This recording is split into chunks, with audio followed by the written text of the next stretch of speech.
Muy buenos días. La Iglesia Bautista Betel les da nuevamente la bienvenida a su clase de jóvenes y adultos.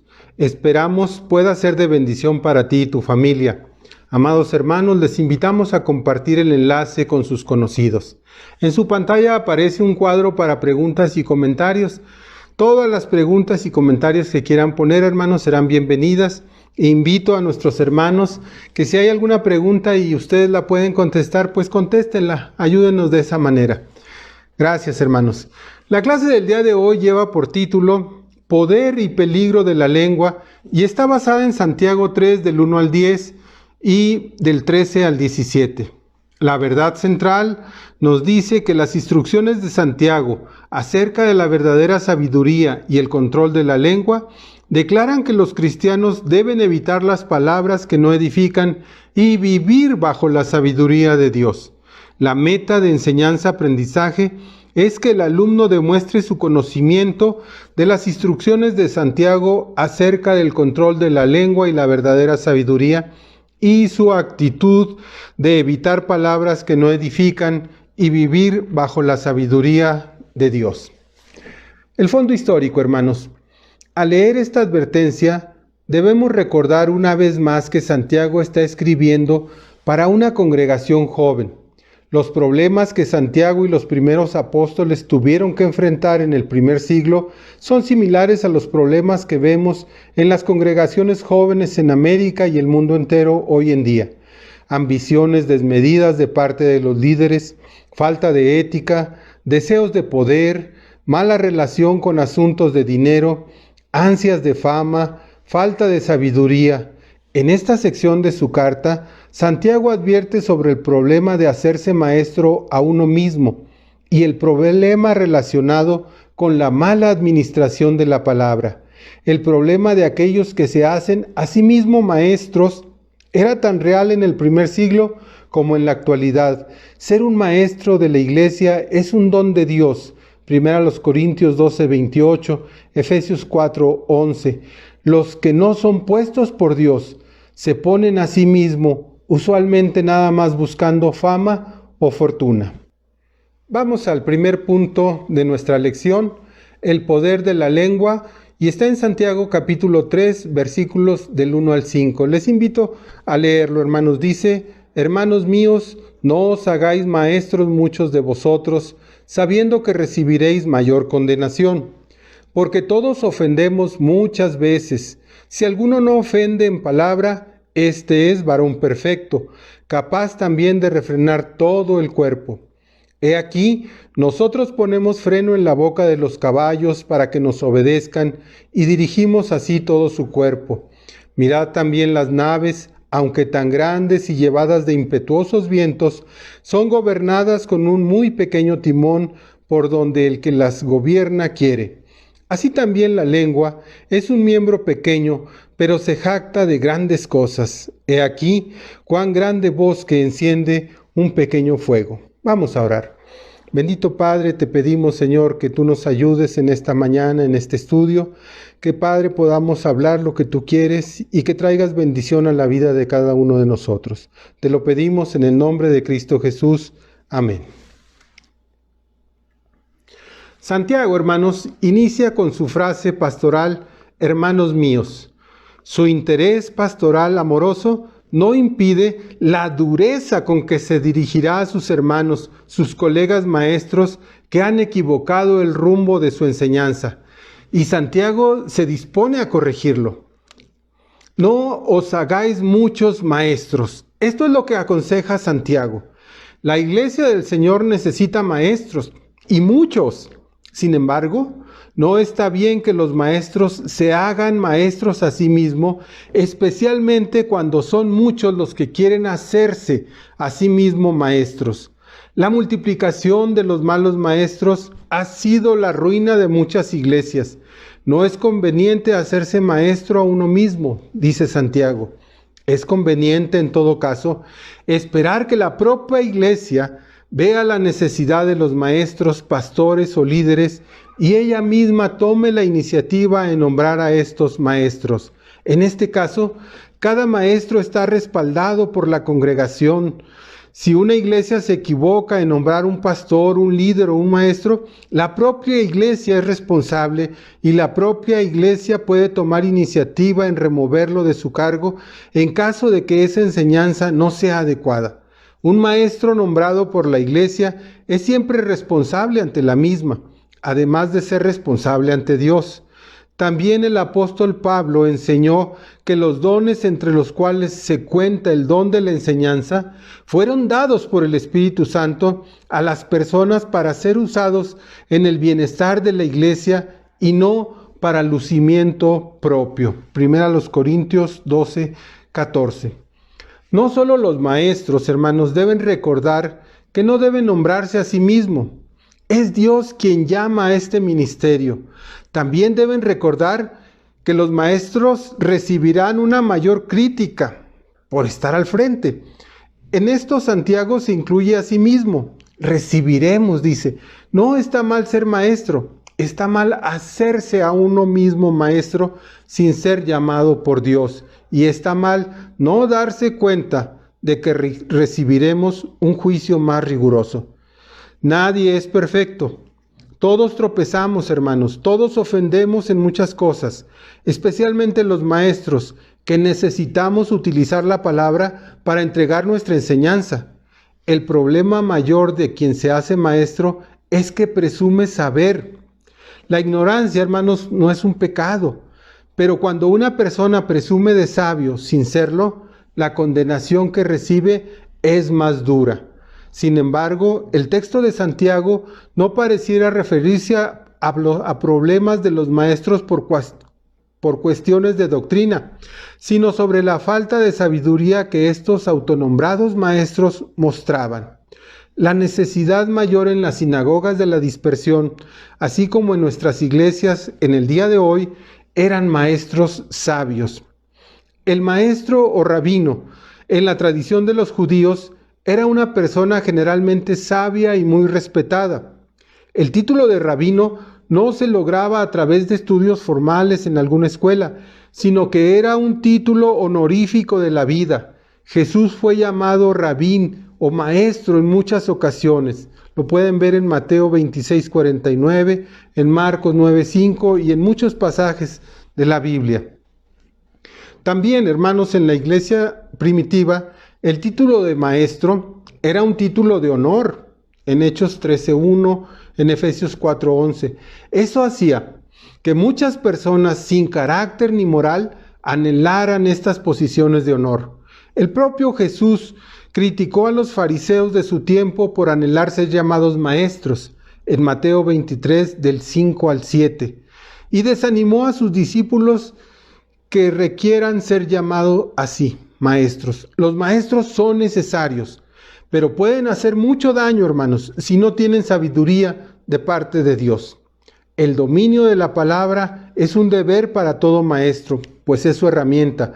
Si un maestro no ofende en palabra, es cabal. Un maestro cabal es capaz de conducir con eficacia toda su personalidad. Nuevamente Santiago se incluye a sí mismo en el grupo de quienes ofenden en la palabra. Él sabe que todos podemos ofender. Todo maestro está usando continuamente la palabra y por eso está siempre en situación de ofender en muchas cosas, que quiere decir de muchas maneras o en muchas situaciones podemos ofender. Santiago, hermanos, no está preocupado por cuestiones doctrinales o académicas comunes en la enseñanza. Esto quiere decir que los maestros de su tiempo conocían la Escritura, la sabían, pero no la enseñaban correctamente. Tal vez lo hacían buscando un beneficio personal. No es fácil ser maestro.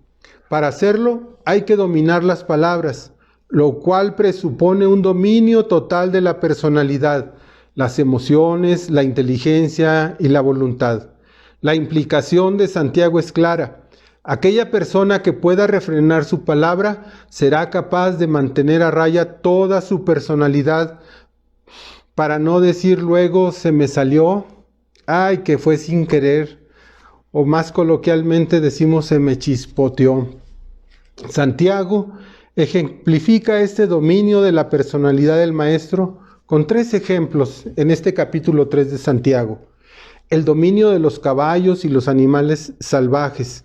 Primero, el dominio de las naves. Y por último, el dominio del fuego. El principio en los 3 es el mismo.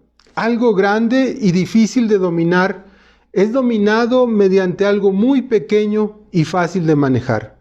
El cuerpo de los caballos sigue a su boca, así como un barco entero sigue el movimiento del timón, y un bosque completo se quema por un pequeño fuego. Atender al dominio de la palabra no es pequeña cosa, pues doma al hombre completamente. El Señor tiene en mente el contraste entre la pequeñez del instrumento y la grandeza de su efecto. Veamos lo de los caballos. Verso 3. Los caballos se dominan por el freno. El freno de un caballo es un pequeño hierro que se pone de lado a lado dentro de la boca del caballo. Este hierro tiene en sus extremos unas argollas o arandelas de las cuales se atan las riendas, que son usualmente de cuero. Tirando de la rienda al lado derecho, el caballo virará hacia la derecha, y si está en movimiento, pues tuerce su andar hacia la derecha, lo mismo hacia la izquierda. El principio es simple, pero muy efectivo. Todo el cuerpo del caballo obedece el más sutil movimiento de las riendas hechas por quien lo monta. Los barcos o las naves, el mismo principio gobierna los barcos. Ellos también, aunque son muy grandes y llevados por impetuosos vientos, son dirigidos con un timón muy pequeño. Como el principio del freno del caballo, el barco se dirige hacia donde quiera según el antojo del que lo conduce. El que dirige una nave la conduce hacia un fin adecuado. Como verdadero maestro de su congregación, Santiago enseña a los muchos maestros que se han hecho a sí mismos que la intención del piloto es la de dirigir el destino de la nave. Así también los maestros son los encargados de dirigir y cuidar de la doctrina en una congregación cristiana. Con cuánta pena se escucha hoy en día de tanta derivación doctrinal y ética en la iglesia. Cuántas cosas torcidas se enseñan acerca de Dios. El maestro de una congregación debe cuidar lo que enseña.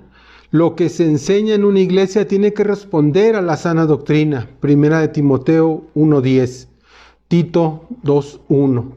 Y tiene que incluir todo el consejo de Dios. Hechos 20:27. La desgracia, hermanos, de la mala enseñanza no la sufre el maestro, sino los alumnos. Son las generaciones venideras las que prueban la veracidad de una enseñanza. Por eso el maestro tiene que ser muy cuidadoso. Pequeñas desviaciones al principio hacen grandes desviaciones al final. Tal vez al principio no se nota, pero a la distancia vamos completamente desviados, lejos, muy lejos del camino de Dios. Y aquí lo quiero ejemplificar, hermanos. Cuando se busca agua y la encuentran en el subsuelo y quieren perforar un pozo y ya saben la dirección correcta, si el perforista dice, bueno, me quedó un gradito movida para la perforación, dice, entonces yo creo que no tiene problema. Pues no, probablemente a los primeros metros ese gradito puede ser centímetros, pueden ser centímetros, pero ya a los 400 metros que va de profundo, a lo mejor ya son muchos metros y ya está alejado del objetivo, que era llegar al agua. De la misma manera con la doctrina. Si pensamos que por lo que decimos, ay, pero me equivoqué poquito, de esa misma manera vamos a ir alejando a los hermanos en la enseñanza de la doctrina. Aquellas cosas que para un maestro descuidado puede ser considerado como tonterías o torpezas, terminan siendo con el tiempo desgracias fenomenales en aquellas congregaciones que fueron instruidas con aquellas enseñanzas. Pero pasemos al tercer ejemplo, ahora el fuego. El tercer ejemplo de Santiago lo enseña más claramente. Un pequeño fuego enciende un gran bosque. El ejemplo del fuego incluye los dos anteriores, pero presenta un nuevo desafío, la lengua. La enseñanza no solo es un miembro pequeño Dice, pero se jacta de grandes cosas, y sus efectos son devastadores e inimaginables. El contraste del tamaño pequeño, grande, se transfiere del poder inmediato del instrumento, como sea dirigir un gran caballo o una bestia salvaje mediante un pequeño freno, o pilotear una gran nave por medio de un pequeño timón, al poder mediático de la palabra como iniciadora de grandes movimientos y cambios en la historia, algunos de los cuales han podido ser pacíficos, pero muchos otros han sido violentos y crueles. Un pequeño fuego incendia un gran bosque. Esto lo saben muy bien los guardabosques y lo anuncian con grandes carteles en las rutas, en los caminos, por las carreteras que llevan al bosque. Muchos fuegos comienzan con la colilla de un cigarrillo arrojada descuidadamente desde un automóvil, o por un fuego mal apagado después de una comida o una noche de campamento. Los guardabosques previenen los fuegos grandes, ¿sabes cómo? Cuidando los fuegos pequeños. Hay que cuidar todo lo que decimos, amados hermanos, por pequeño que sea. La frase es expresada por Santiago mediante el uso de dos preguntas indirectas. La expresión literal sería algo así como: ¿qué tamaño de fuego enciende qué tamaño de bosque? Obviamente el tamaño del fuego no importa. Si no se controla, el fuego termina quemándolo todo. Así es con las doctrinas en la iglesia. Si son buenas y vienen de lo alto, de Dios, llevan a la iglesia a la bendición, al crecimiento, al desarrollo. Pero si son malas y vienen de abajo, terminan destruyendo la iglesia completamente. Todo maestro debe cuidar bien lo que enseña, aunque parezca ser poca cosa. Cuidar el fuego y mantenerlo controlado es la tarea de un buen maestro en una congregación. Continuemos, hermanos, con el segundo punto de nuestra lección, que lleva por título El peligro de una lengua sin control, y basado también en Santiago 3, ahora del verso 6 al 10. Me voy a permitir leerlo y dice: y la lengua es un fuego, un mundo de maldad. La lengua está puesta entre nuestros miembros y contamina todo el cuerpo e inflama la rueda de la creación, y ella misma es inflamada por el infierno, porque toda naturaleza de bestias y de aves y de serpientes y de seres del mar se doma, y ha sido domada por la naturaleza humana. Pero ningún hombre puede domar la lengua, que es un mal que no puede ser refrenado, llena de veneno mortal. Con ella bendecimos al Dios y Padre, y con ella maldecimos a los hombres, que están hechos a la semejanza de Dios. De una misma boca proceden bendición y maldición, hermanos míos. Esto no debe ser así. El buen uso de la lengua puede dar servicios positivos para la vida de la iglesia. Es el mal uso lo que Santiago enseña a controlar. La lengua, el uso de la palabra, no es malo de por sí. Es malo cuando se utiliza para el mal y cuando es controlado por el mal. Vamos a ver los efectos de la lengua, del 6 al 10. Esta metáfora del fuego en relación con la lengua es también utilizada por los proverbistas hebreos.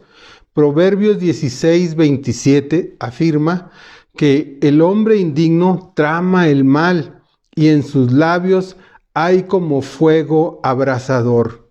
Muchos otros proverbistas advierten contra el mal uso de la lengua. Por ejemplo, Proverbios 6:16 y 17, 10:20 y 31, 12:18 y 26 del 20 al 25 y 28.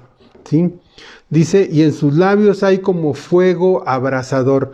¿No siente usted, hermano, que a veces que le hablan siente que lo queman con las palabras que nos dicen? Pues esa persona tiene en sus labios fuego abrasador. Dice Proverbios 18:21, la muerte y la vida están en el poder de la lengua, y los que gustan usarla comerán de su fruto. No cabe duda, hermanos, que todo lo que el hombre sembrare, eso también segará. eso también recibirá de fruto. Santiago advierte a los autonombrados maestros que su palabra puede matar o dar vida, depende de cómo ellos la utilicen. La lengua para Santiago es un mundo de maldad, lo cual es ejemplificado por Santiago de 3 maneras diferentes. La lengua mancha toda la personalidad, concentra vivamente el mal de nuestro mundo y ella misma es inflamada por el propio infierno. La palabra manchar también puede traducirse como salpicar, ensuciar, infamar. Santiago parece estar refiriéndose a la lengua como el lugar donde se domina toda la personalidad. Ella es la que contamina a la persona entera. La lengua además prende fuego al curso de nuestra vida. Si la lengua es un fuego, pues ella se destaca por prender fuego, es decir, por quemar, por hacer arder, por encender. En todo ello se destaca este poder pernicioso, malicioso de la lengua que opera destructivamente. Te pregunto, ¿tú conoces a alguien que cada vez que habla hace problemas? Yo creo que todos conocen a alguna persona, ¿sí? Luego a veces decimos que conocemos a alguien que es así, que mete problemas, nada más habla y mete problemas. Hay personas que solo pueden ver los errores, fíjense, y los señalan con el afán de provocar problemas, no con el ánimo de promover una solución. Qué bueno sería usar la lengua, la enseñanza, para cultivar la vida personal y la vida de la iglesia, para reconocer entre vosotros a los que trabajan, que ayudan, que sirven. Santiago nos dice que todo se doma, las fieras y aves, reptiles y criaturas marinas de toda clase.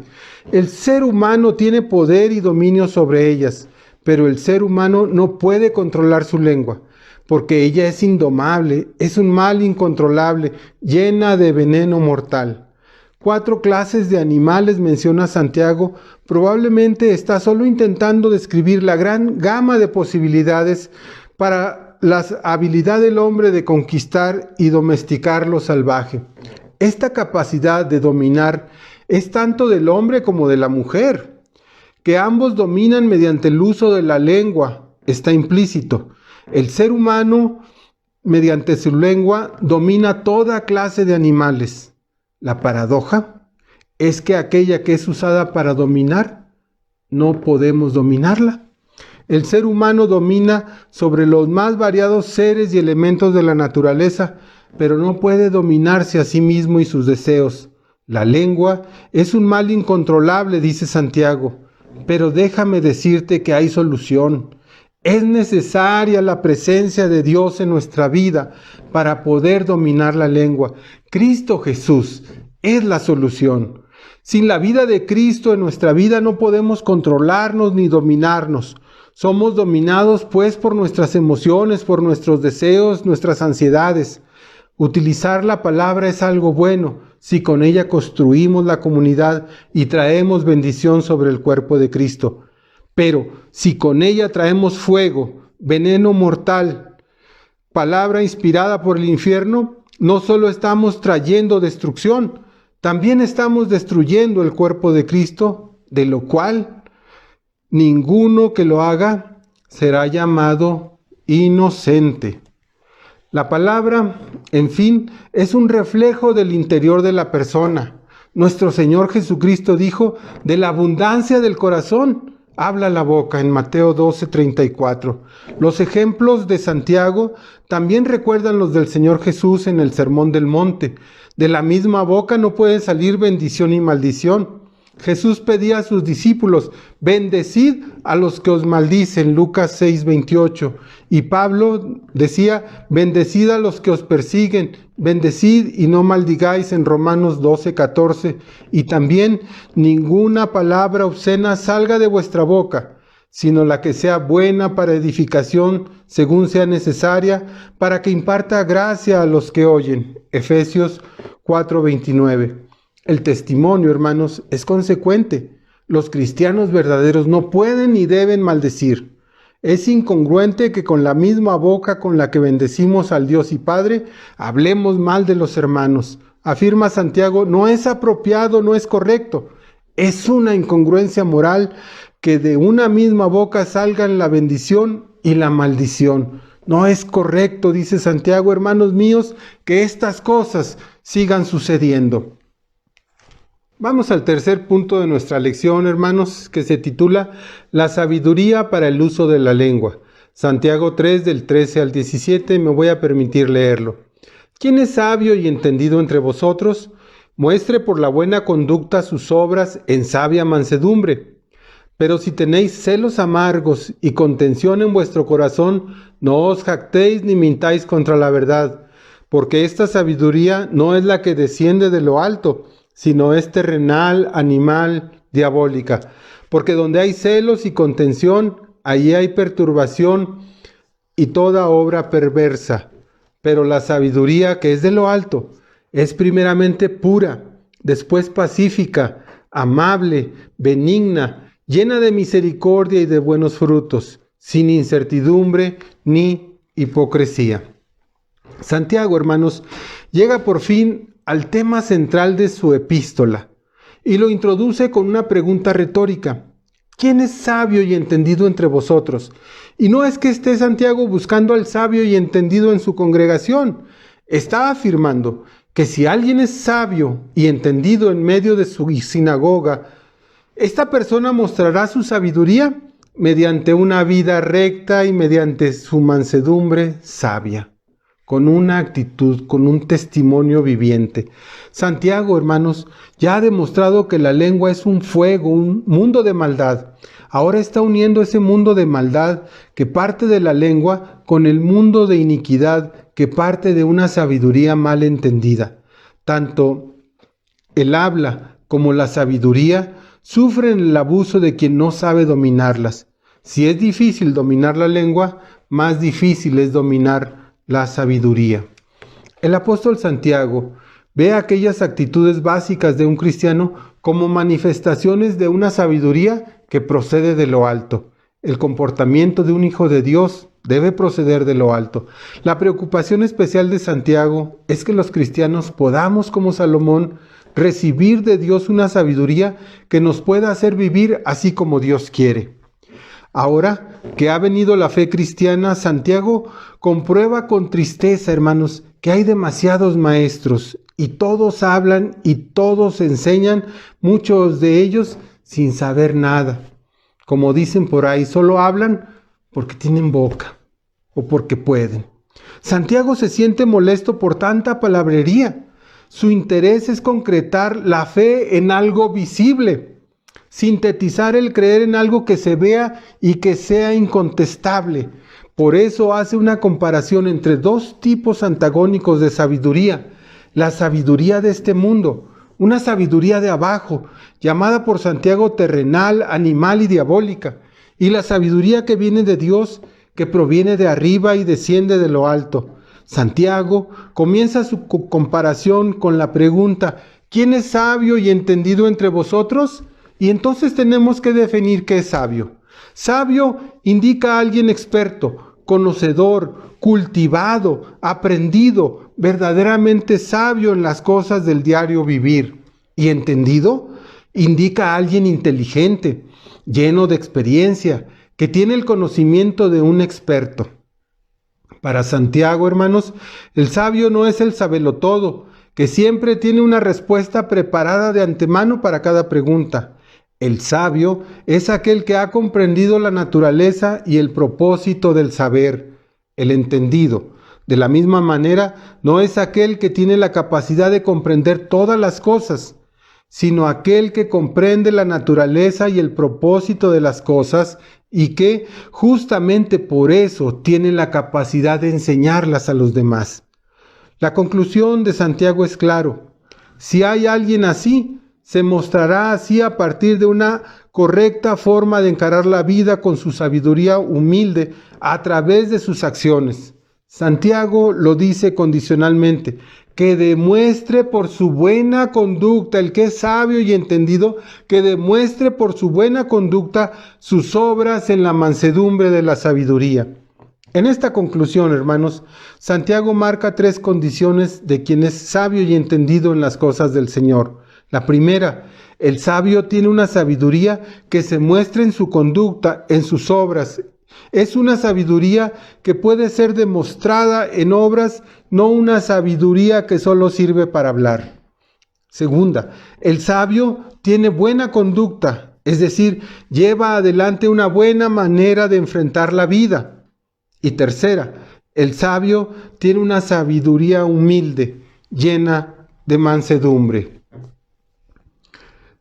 Como pastor que es, Santiago sabe que lo que una persona es en su interior siempre queda revelado en su exterior. Lo que llevamos por dentro luego aflora hacia afuera, a través de su conducta. Son nuestros valores lo que determina nuestro modo de actuar. Estos valores invisibles se tornan visibles en el modo de actuar de una persona y en las respuestas verbales que esa persona da cuando se le cuestiona su accionar. Podríamos decir que por sus frutos, dijo el Señor, los conoceréis. La sabiduría es justificada por sus hechos. Mateo 11:19. Dijo el Señor, la verdadera sabiduría, la sabiduría de lo alto se demuestra por la buena conducta cristiana, una conducta que se hace visible en una sabia mansedumbre, hermanos. Santiago, hermanos, desprecia la sabiduría pretenciosa y jactanciosa del mundo, pero revaloriza la sabiduría de Dios, una sabiduría que el mundo no comprende, pero que es la que verdaderamente hace girar al mundo. Esa sabiduría debe ser demostrada, así como la fe debió ser demostrada en Santiago 2:18. Esa demostración de fe y de la sabiduría se hacen mediante una buena conducta. 1 Timoteo 4:12. Las acciones hablan más fuerte que las palabras y la mansedumbre, hermanos, es más fuerte que el orgullo. La sabiduría de abajo, versículos 14 al 16. Como buen predicador, Santiago comienza con lo negativo. Esta falsa sabiduría se genera en los propios corazones de los hombres, en la mente del ser humano alejado de Dios. Es donde se engendra esta falsa sabiduría, esta sabiduría de abajo. El versículo 14 señala 3 orígenes de esta sabiduría mundana y despreciable en las mentes de los hombres. Dice celos amargos, rivalidades, jactancia y mentira. Los celos, hermanos, tienen en la Biblia un sentido positivo en el Salmo 69:9, en Juan 2:17, uno indefinido en Segunda de Reyes 19:31, pero un sentido negativo en Hechos 5:17 y 1 Corintios 3:3. Es en este último sentido en que Santiago los usa. Para destacarlos en un sentido negativo le agrega la palabra amargos. Los celos amargos y las contiendas son la manifestación de que tienen una sabiduría que no proviene de Dios, hermanos. El segundo origen de la sabiduría de abajo es la jactancia. Santiago nos dice, no os jactéis. La sabiduría es esencial para un maestro, pero la jactancia arrogante no manifiesta la verdadera sabiduría, sino aquella sabiduría de un espíritu que divide y es orgulloso. El orgullo personal, hermanos, y la vanagloria nunca fueron parte del verdadero cristiano. Filipenses 2:3-4 dice antes bien, el espíritu de despojarse a uno mismo y hacerse siervo hacia los demás. Y el tercer origen de la sabiduría es la mentira, mentir contra la verdad. Nuevamente Santiago nos dice, ni mintáis. Mentir contra la verdad es inútil, hermanos. Recuerden que la verdad siempre sale a flote. Siendo que para Santiago la verdad de un maestro dice que es una sabiduría terrenal, de este mundo. Esta sabiduría está sobre la tierra y no tiene capacidad de volar más allá de la tierra, hermanos. Es una sabiduría animal, ¿sí? Y por animal, hermanos, al estar leyendo el comentario, la mejor traducción dicen que es humana, que corresponde a humanos. Es decir, la sabiduría que no viene de lo alto es terrenal y humana, siendo que lo humano está atado tanto a pasiones irracionales como a puros razonamientos lógicos.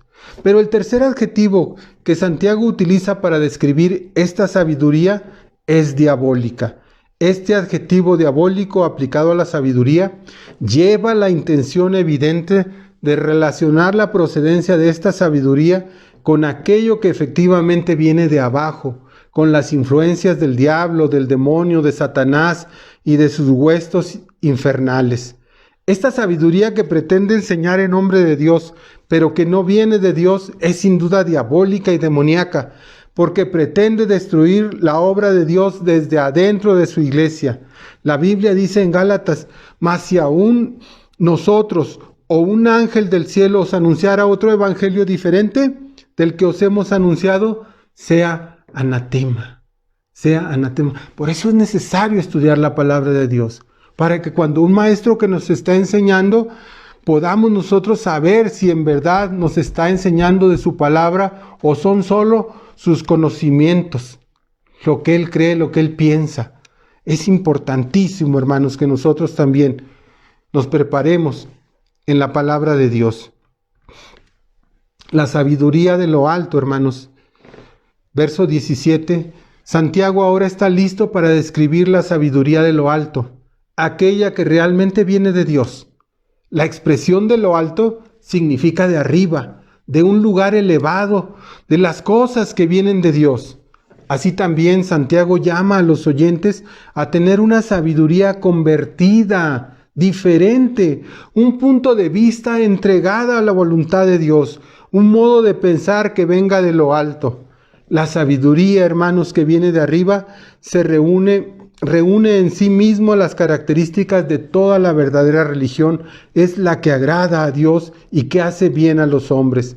Santiago la describe, hermanos, con 7 adjetivos. Dice que es pura, que es pacífica, es tolerante, complaciente, llena de misericordia y de buenos frutos, imparcial y no hipócrita. Hermanos, la sabiduría de lo alto, dice, es primeramente pura. Dice Santiago que esto se utilizaba para hacer resaltar la reverencia en el templo, la reverencia en las reuniones, la santidad, la pureza carnal, la virginidad, la castidad, la modestia, la limpieza moral. Es la pureza que está asociada con la santidad, hermanos. Esta sabiduría es pura, no tiene modo ni forma de contaminación. Todo cristiano debe anhelar la pureza de la sabiduría eterna de Dios. Luego, como consecuencia de esta primacía de la pureza, la sabiduría tiene como resultado otras características que Santiago enlista, como ser que la sabiduría también es ¿qué? Pacífica, hermanos.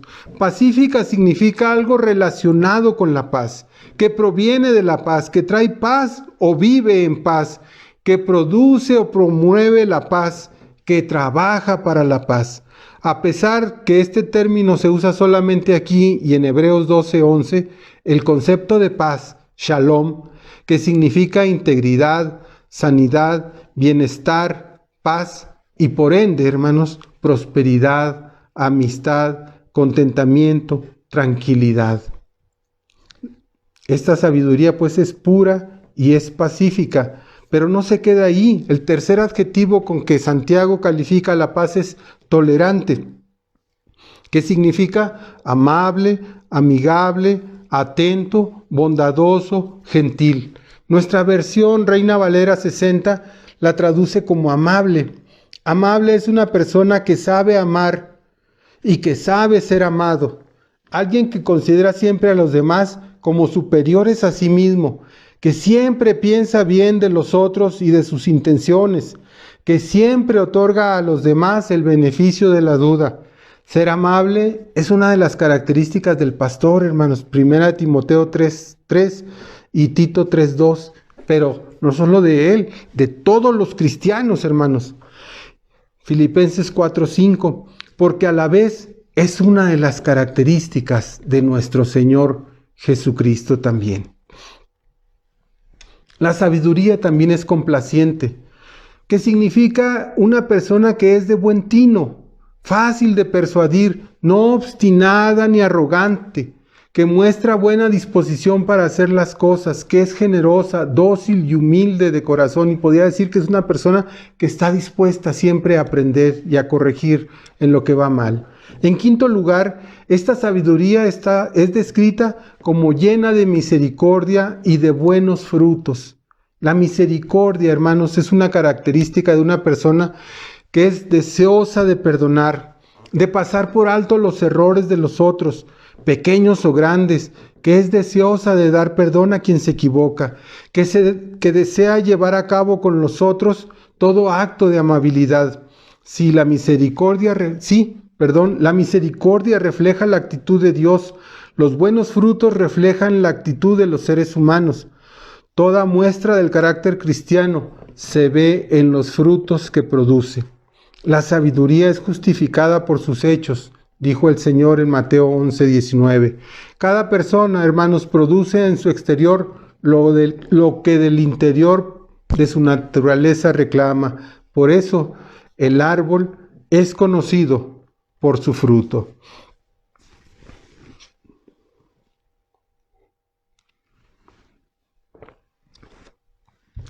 Una sexta característica de esta sabiduría de lo alto es que es imparcial, es decir, sin incertidumbres, sin parcialidades, no se va ni a un lado ni se va a otro, sin variación, que no hace distinción entre las personas, que da a cada uno lo que le es debido, que nunca se mueve por interés propio, por la gloria del mundo o por el temor de los hombres.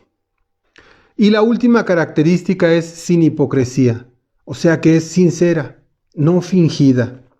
1 Timoteo 1:5, sin fingimiento, sin pretender lo que no se es, actuando siempre bajo su propia manera de ser, no siendo de dos caras, que busca nada más que la gloria de Dios y sin otros medios que los que Dios mismo provee para lograrlo.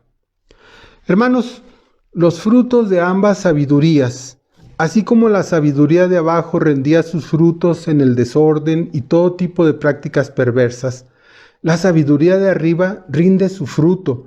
Su fruto es la paz y es recogido por aquellas personas que hacen la paz, que son pacificadores.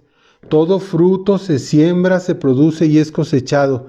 Para que sea un fruto de paz, tiene que ser sembrado, producido y cosechado en paz.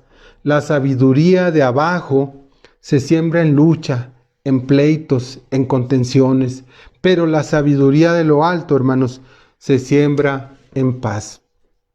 Así, hermanos, de esta manera, Santiago culmina esta sección central de su carta, marcando definitivamente el carácter de un verdadero hijo de Dios.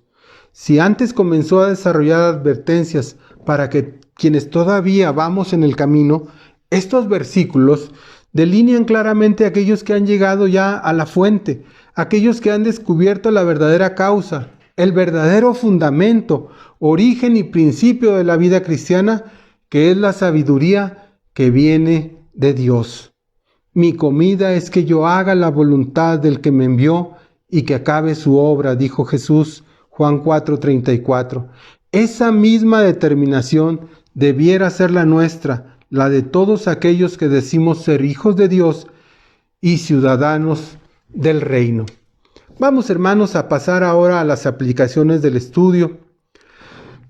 Tenemos dos. La primera dice, la lengua, hermanos, fue creada por Dios como un instrumento para comunicarnos unos con otros, para comunicarnos.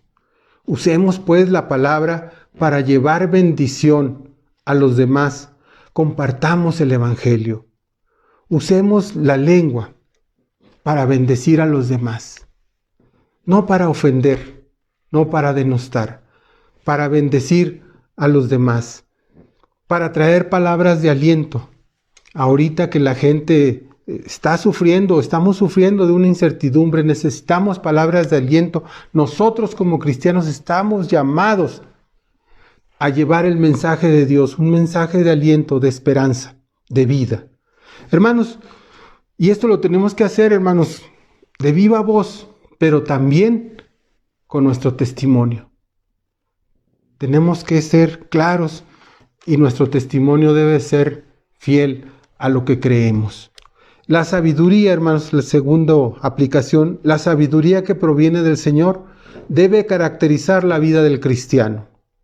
Dicho de otra forma, la sabiduría de Dios se debe reflejar en la vida del cristiano y la debe de manifestar en su diario vivir, en cómo vive, en el testimonio que lleva delante de los con quien trabaja, con sus vecinos, sobre todo con su familia. Debe de caracterizar al cristiano la sabiduría que proviene de lo alto. Y hermanos, ya para terminar nuestro texto, el versículo 5 del capítulo 3 de Santiago, que dice: así también la lengua es un miembro pequeño, pero se jacta de grandes cosas. He aquí cuán grande bosque enciende un pequeño fuego. Hermanos, pues esta es la lección del día de hoy. Esperamos que pueda ser de bendición y les esperamos aquí la próxima semana, el próximo domingo. Me va a tocar acompañarles a ustedes por otros 3 domingos más. Espero que lean el capítulo 4 de Santiago, hermanos, para prepararnos para la siguiente lección. Que el Señor les bendiga.